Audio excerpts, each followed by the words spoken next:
ترامب يراسل الملك: أمريكا تعترف بالسيادة المغربية على الصحراء. في رسالة موجهة إلى الملك محمد السادس بمناسبة عيد العرش، جدد رئيس الولايات المتحدة الأمريكية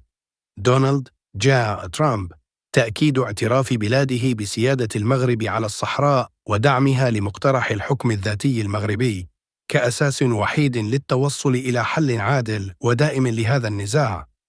وقال ترامب في رسالته الموجهة إلى الملك: أود أيضاً أن أؤكد مجدداً أن الولايات المتحدة الأمريكية تعترف بالسيادة المغربية على الصحراء الغربية، وأنها تدعم مقترح الحكم الذاتي المغربي الجاد وذو المصداقية والواقعي باعتباره الأساس الوحيد للتوصل إلى حل عادل ودائم لهذا النزاع. وعبر ترامب باسم الولايات المتحدة الأمريكية عن تهانيه للملك وللشعب المغربي، مؤكداً أن الولايات المتحدة الأمريكية تولي أهمية كبيرة للشراكة القوية والدائمة التي تجمعنا بالمغرب،